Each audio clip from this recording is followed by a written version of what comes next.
저는 오늘 이 시간 출애굽하는 이스라엘 백성들을 광야교회라고 표현을 하고 싶습니다. 그리고 초대교회 공동체와 같이 그 초대교회의 모습이 어떤 것이었는가를 함께 나누길 원하고, 오늘의 화평교회가 그러면 어떤 신앙 고백으로 서야 될까 하는 그런 질문 속에서 오늘의 말씀을 전하도록 하겠습니다. 광야교회는 실패한 교회의 모습입니다. 왜 실패했을까요? 왜 그들은 영광의 출애굽을 경험했으면서도 약속의 땅에 들어가지 못했습니까? 그리고 왜 초대교회 공동체는 언제나 가장 모범적인 교회로 제시되고 있을까요? 실패한 세대들의 경험과 성공한 사람들의 삶을 교훈 삼아서 하나님이 기뻐하시는 2018년을 세워나갈 수 있는 저와 여러분들이 되기 위해서 오늘 이 시간 광야교회와 초대교회 그리고 화평교회라는 제목으로 하나님의 말씀을 전하겠습니다. 교회는 뭘까요, 여러분?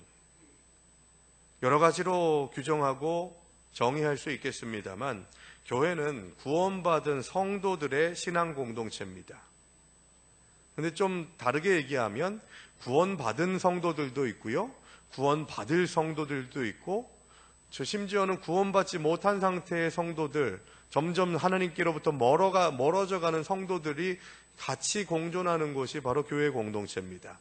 그래서 어떤 사람들에게는 구원받을 준비가 돼 있고 구원이 완성되어져 가는 사람들이 있는 반면에, 구원에 대해서 신경조차도 쓰지 않는 자들이 같이 예배드리는 곳이 교회이기도 하죠.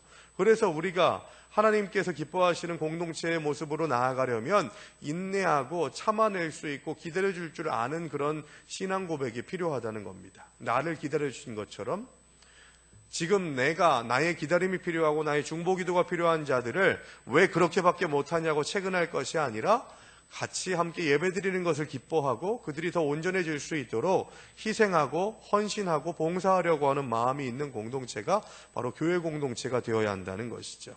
못한다고 정죄하고 판단하고 점수 매기는 것이 교회가 아니라고 말씀드렸습니다.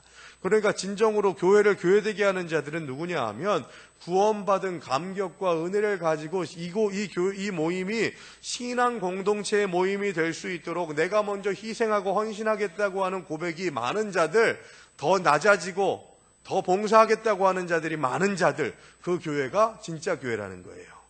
그럼 반대로 얘기하면, 희생하지 않고 봉사하지 않고 높아지려고 하고 인정받으려고 하고 남 위에 군림하려고 하는 그런 생각들을 가지고 있는 자들은 교회 공동체 가운데에서 좋은 역할을 감당하지 못할 수 있다는 것이죠. 교회의 궁극적인 목표는 뭡니까? 하나님 나라를 실현하는 삶입니다. 우리 교회 공동체가 하나님 나라가 될 수 있도록 계속해서 헌신하고 봉사할 수 있어야 된다는 것이죠. 그래서 하나님 나라의 백성들이 많아지는 그런 교회 공동체가 하나님이 기뻐하시는 공동체가 될 줄로 믿습니다. 그래서 나는 하나님 나라의 백성이 되어야 된다는 거예요. 하나님 나라의 백성에 맞게 합당하게 살아갈 수 있어야 된다는 것이죠. 그러면 좋은 교회는 어떤 교회일까요? 큰 교회, 교인 수가 많은 교회, 재정이 풍부한 교회, 이런 교회가 좋은 교회일까요? 저는 동의할 수 없습니다. 좋은 학교 하면 어떤 학교일까요? 좋은 학교. 명문대학교에 많이 보내는 학교가 좋은 학교라고 그렇게 얘기하잖아요. 그런 구도로 교회를 보면 구원받는 사람들이 많아지는 교회, 계속해서 구원받는 백성들이 계속해서 세워지는 교회, 이런 교회가 좋은 교회 아니겠습니까? 동의 안 하세요? 교회는 구원의 백성들이 많아져야 돼요. 그리고 10년 전에 구원받은 사람들과 오늘 구원받은 사람들이 똑같으면요, 그 교회 큰일 나는 거예요. 구원받은 자의 수가 점점 더 많아져야 돼요. 그래서 교회를 뭐라고 부릅니까? 구원의 방주라고 부르거든요. 그래서 교회는 구원의 문제에 대해서 씨름할 수 있는 자가 돼야 된다는 거죠. 그리고 많은 성도들이 천국에 보내기 위해서 우리가 해야 될 일이 뭐냐를 계속 물어봐야 되는 거예요. 어떤 고백이 있어야 됩니까? 내가 봉사하든 헌신하든 말씀을 듣든 간에 그것이 구원의 문제와 연결될 수 있도록 하는 사람들이 많아지면 많아질수록 그 교회는 구원의 방주의 역할을 잘 감당하게 됩니다. 그러므로 교회의 올바른 사명은 결국 성도 한 사람 한 사람이 올바로 살도록 인도하는 일이에요. 광야 교회와 초대교회의 삶을 비교해 보면 우리가 오늘날의 성도로서 어떻게 살아가야 하는지를 어느 정도 발견할 수가 있습니다. 먼저 광야 교회를 먼저 보시면 오늘 보면 민수기 말씀 다시 한번 볼까요? 민수기의 말씀 함께 같이 읽겠습니다. 회중이 물이 없으므로 모세와 아론에게로 모여드니라. 백성이 모세와 다투어 말하여 이르되 우리 형제들이 여호와 앞에서 죽을 때에 우리도 죽었더라면 좋을 뻔하였도다. 너희가 어찌하여 여호와의 회중을 그 광야로 인도하여 우리와 우리 짐승이 다 여기서 죽게 하느냐? 너희가 어찌하여 우리를 애굽에서 나오게 하여 이 나쁜 곳으로 인도하였느냐? 이곳에는 파종할 곳이 없고 무화과도 없고 포도도 없고 석류도 없고 마실 물도 없도다. 광야교회의 특징 중에 첫 번째는 원망하는 교회였다는 것입니다. 원망이 충만한 교회, 이것이 바로 광야교회의 특징이었다는 거죠. 원망이 뭡니까? 원망이라는 것이 왜 생길까요? 환경이 내가 원하는 대로 기대했던 대로 되지 않을 때 일어나는 감정의 표현이 원망입니다. 광야 생활 중에 제일 많이 저지른 범죄가 원망이었음을 성경은 고발합니다. 그러면 원망의 원인이 무엇이냐? 우리가 기억해야 할 것은 망각하고 망각해야 할 것은 기억하는 데에서부터 원망이 생겨요. 여러분, 하나님의 말씀은 기억해야 되는 거예요? 망각해야 되는 거예요? 기억해야 되는 거예요. 마음에 새겨야 돼요. 마음판에 새기고 계속해서 우리의 삶에 적용할 수 있어야 되는 거죠. 그런데 우리는 말씀을 너무 많이 너무 쉽게 잊어요. 그런데 누군가가 나를 실망스럽게 하고 낙심하게 하고 상처 주고 나를 절망케 하고 어렵게 했던 그 말들은 잊지를 않아요. 그래서 잊어야 될 것들을 잊지 않고 잊지 말아야 될 것들을 잊어버리게 되는 일에서부터 원망이 시작되게 된다는 거예요. 하나님의 말씀을 깊이 묵상하는 자들은 쉽게 원망하지 않습니다. 민수기 오늘 본문의 말씀을 보게 되면 광야 교회의 단면도를 우리는 여실히 보게 됩니다. 원망이 충만한 성도 사람들이었다는 것이죠. 이스라엘 백성들은 홍해를 건넌 후에 마라의 쓴물 사건이 일어날 때까지 홍해를 건너고 사흘 만에, 예수님께서는 사흘 만에 부활하셨는데 이스라엘 백성들은 사흘 만에 불평불만하는 거예요.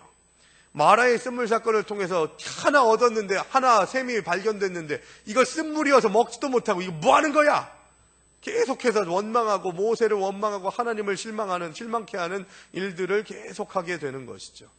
3일 후에부터, 이 홍해바다를 건너고 3일 후부터 40년이 될 때까지 이스라엘 백성들이 가장 잘했던 것들, 출애굽한 이스라엘 백성들이 가장 잘했던 것들을 꼽으라고 하면 원망이라는 겁니다.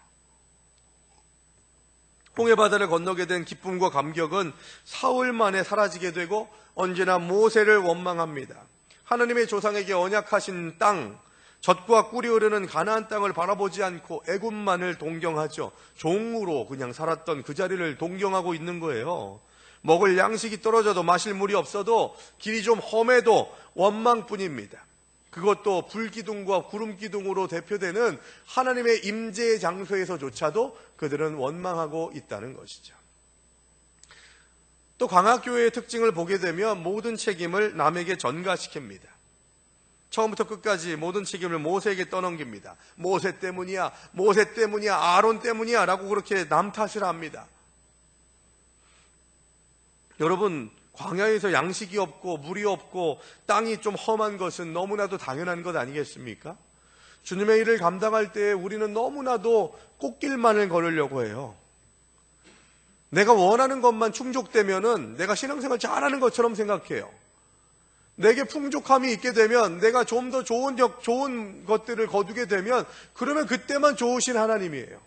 근데 성경의 역사를 보게 되면 하나님의 뜻대로 살아가는 자들이 그렇게 꽃길만 걸은 건 아니거든요. 예수 때문에 고난당하고, 예수 때문에 아파하고, 예수 때문에 어려움을 당하는 일들이 수도 없이 많습니다.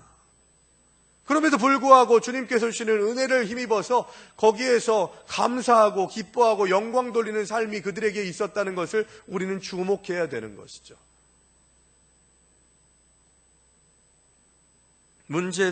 어떤 문제든지 모든 책임을 내가 지며 해결되지만 남에게 전가시키면 그 문제가 골마 터지게 돼 있다는 것을 우리는 기억해야 됩니다.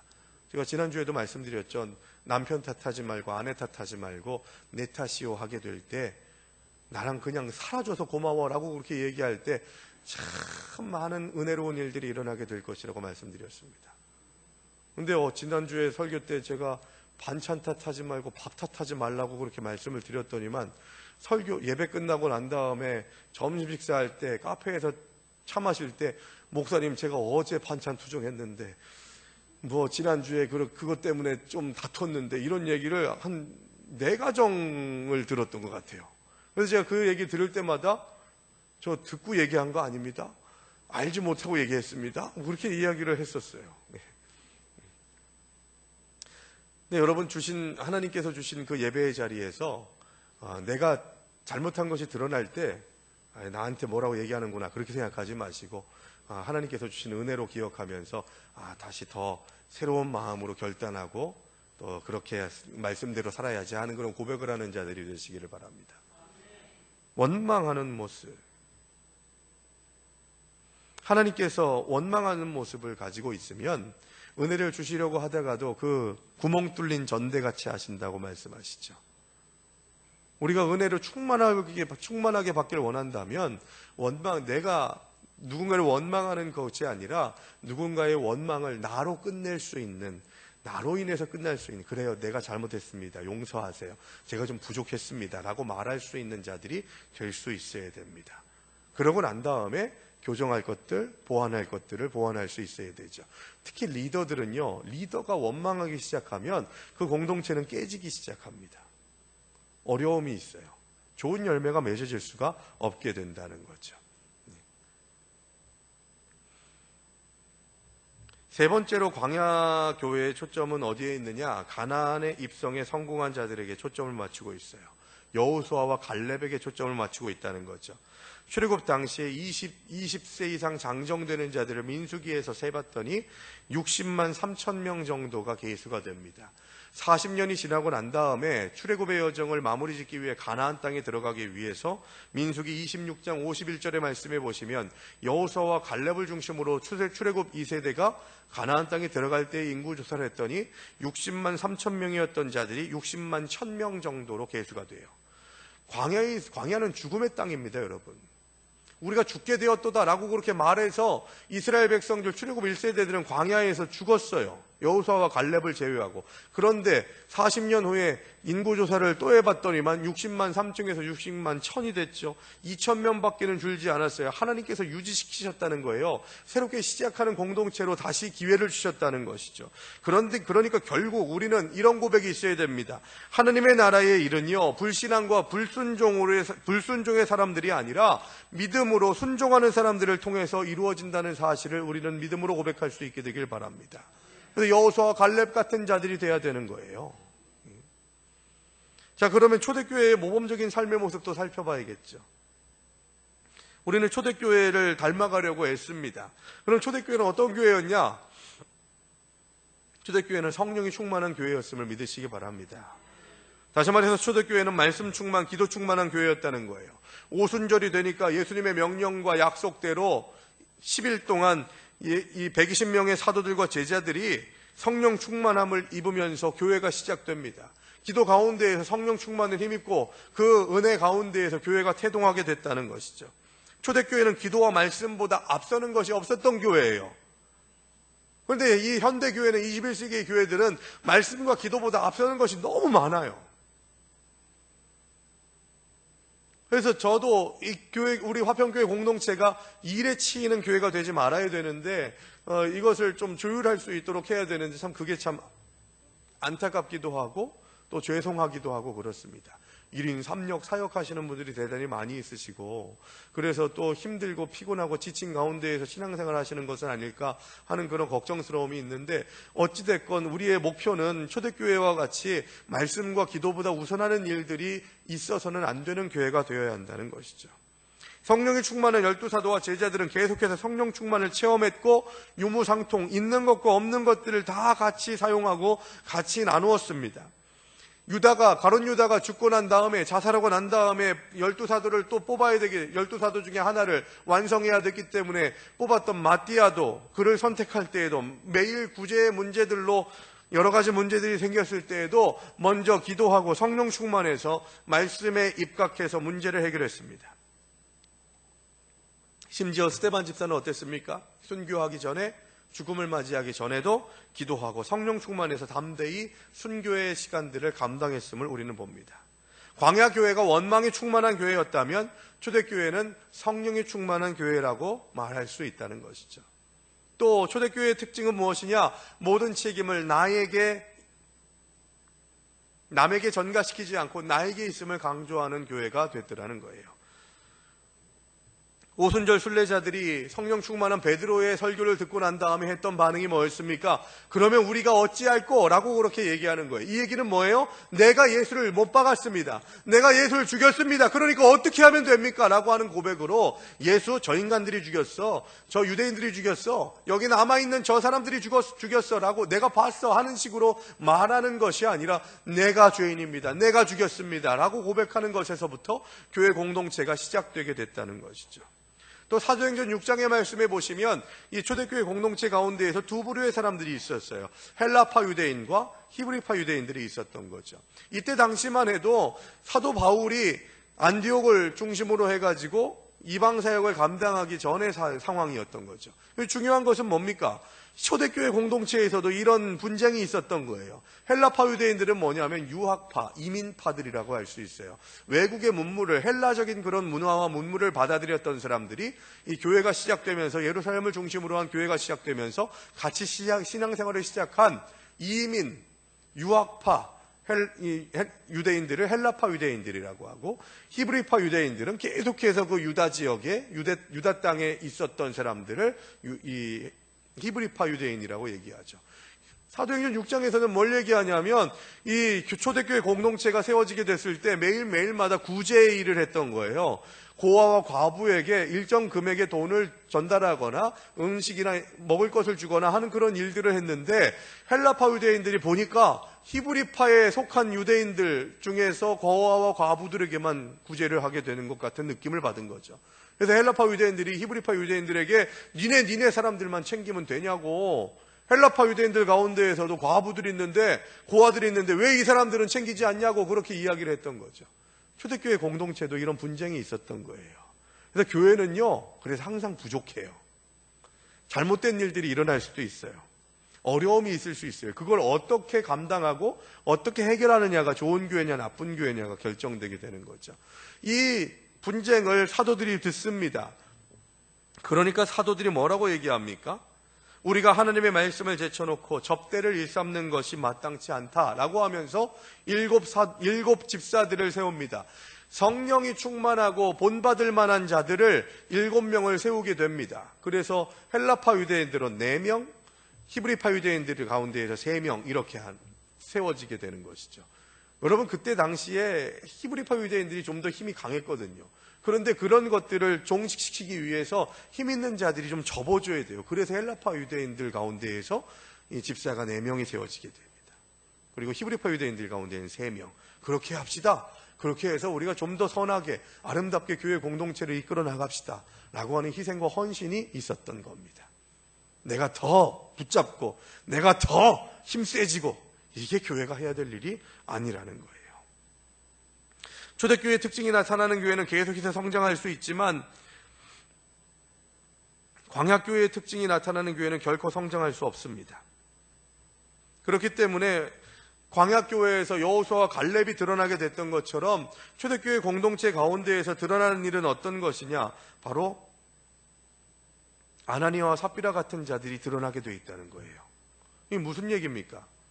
아나니아와 삽비라 어떤 사람이에요? 초대교회 공동체 가운데에서 바나바라고, 요셉이라고 하는 바나바가 사람들에게 존경받고 인정받고 자기가 가지고 있는 개인적인 재산을 교회 공동체에 바치는 그런 일들이 바나바에게 있어서 나도 그래야지, 그래서 하나님 앞에 감사하는 마음으로 바쳐야지, 이게 아니라 저 바나바 같은 그런 명망을 얻어야겠다, 저렇게 높아져야겠다 하는 생각을 가지고 아나니아와 삽비라 부부가 그 물질을 드리려고 했는데 아까운 마음이 들어서 절반을 숨기고 다스린 것처럼 했다가 하나님 앞에 심판받아서 죽게 되는 그런 부부의 모습들이 사도행전 5장에 나오게 되죠.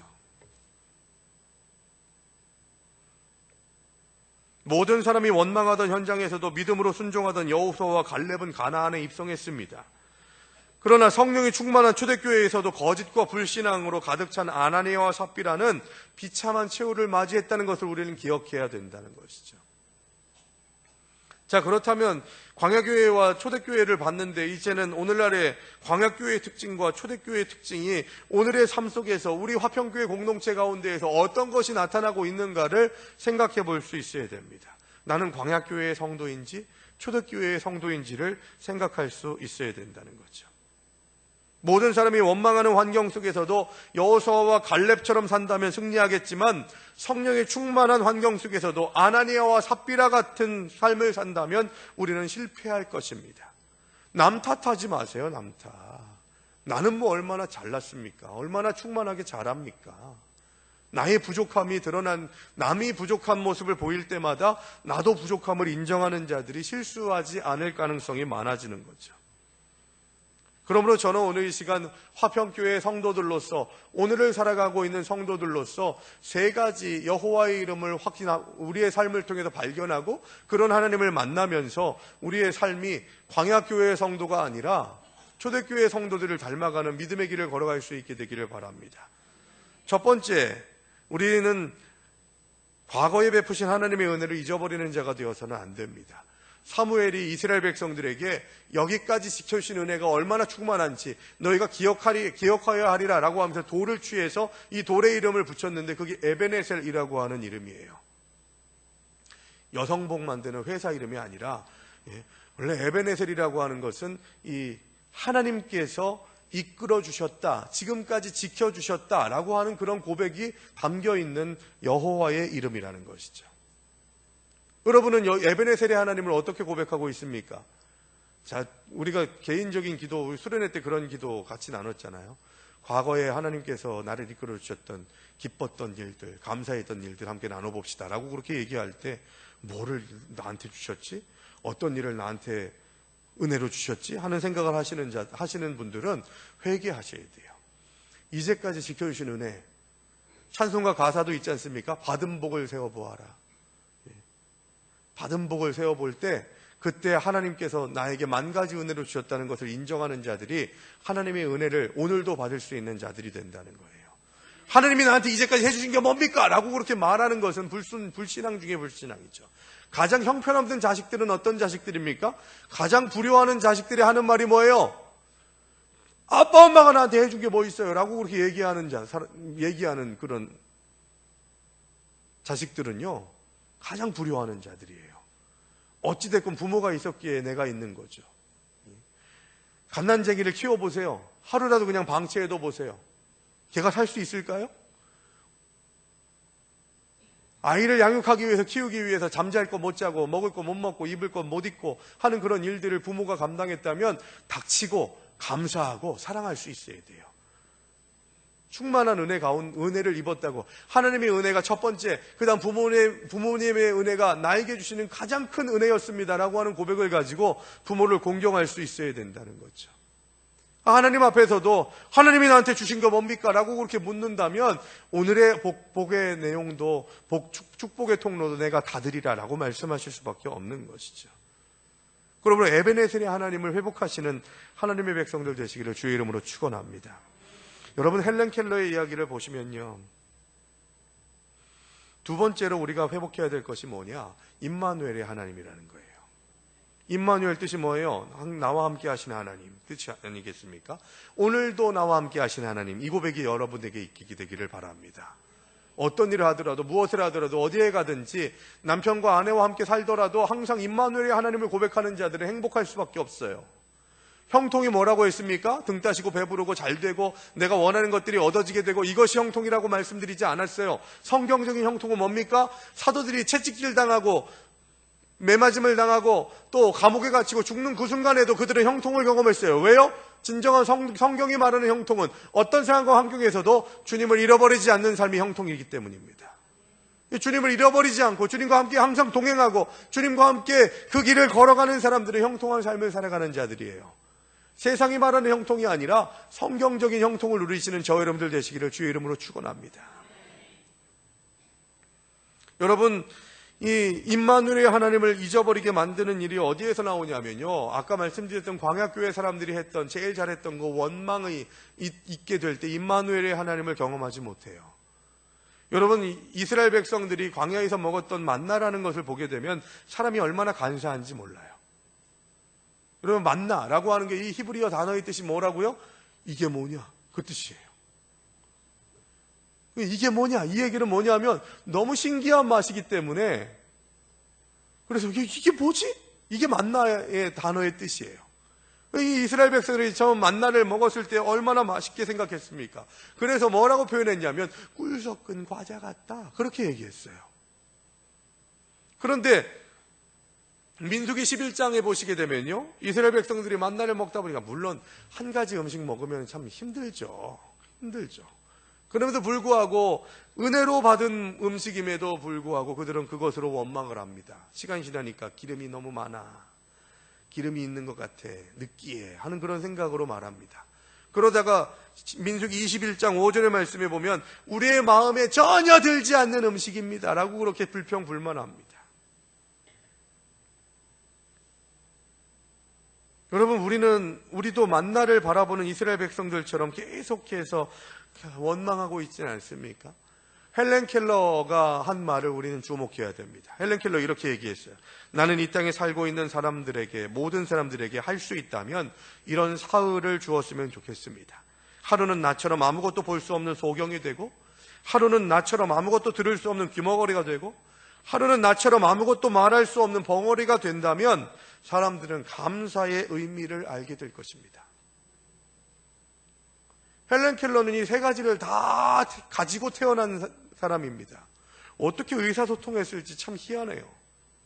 그런데 이 헬렌 켈러가 사람들을 만나고 사람들과 어떻게 소통했는지 모르지만 내가 만나는 사람들이 다 나보다 좋은 상황이고 나보다 더 좋은 여건 속에서 살고 있음에도 불구하고 감사하지 않더라는 거예요. 그래서 저들에게 하루는 나처럼 귀가 먹고 하루는 나처럼 보지 못하고 하루는 나처럼 말하지 못하는 인생을 살게 한다면 저들이 참 감사하지 않을까요? 우리들의 삶이 이렇게 두드려 맞고 난 다음에 깨닫는 자가 아니라 맞기 전에 깨닫고 변화되기를 소망하는 자가 되기를 바랍니다. 임마누엘의 하나님은요, 계속해서 나와 동행하시는 분이세요. 오늘의 아픔과도 함께 하시고 오늘의 기쁨과도 함께 하시고, 내가 어려움 당하고 힘든 가운데 있을 때에 임마누엘의 하나님, 오늘을 함께 하시는 임마누엘의 하나님을 회복하시기를 주의 이름으로 축원합니다. 마지막 세 번째, 미래에 대한 문제를 해결할 수 있는 하나님은 어떤 하나님을 만나야 될까요? 창세기 22장의 말씀에 보시면 아브라함이 100세 때 얻은 하나뿐인 아들인 이삭을 바치는 장면이 나옵니다. 아브라함이 체험한 여호와 이레의 하나님을 잊지 않으시는 우리 화평가족들 되시기를 바랍니다. 우리의 미래를 준비하시는 하나님, 그 하나님이 나의 하나님이라는 것이죠. 여호와 이레를 직역하면요, 뭐냐면 여호와께서 보고 계신다, 그 뜻이에요. 여호와께서 지금 보고 계신다는 거예요. 이건요, 두 가지 의미가 있다고 말씀드렸어요. 감찰하시는 하나님, 보고 계시는 하나님, 모든 것을 알고 계신 하나님의 뜻은 두 가지가 있다고 말씀드렸는데, 하나는 온전히 하나님의 뜻대로 살지 않는 자들에게는 징계의 하나님이 되신다는 거예요. 내가 다 알고 있어, 다 들켰어 라고 그렇게 말씀하시는 하나님을 만나게 된다는 것이고, 내가 손해보고 예수 때문에 어려움을 당하고 그 가운데에서도 하나님을 잃어버리지 않고 하나님 앞에 순종하며 나아가겠다고 결단하고 다짐하는 자들에게는 하나님께서 위로를 주신다는 거예요. 내가 너를 안다, 내가 다 지켜보고 있다.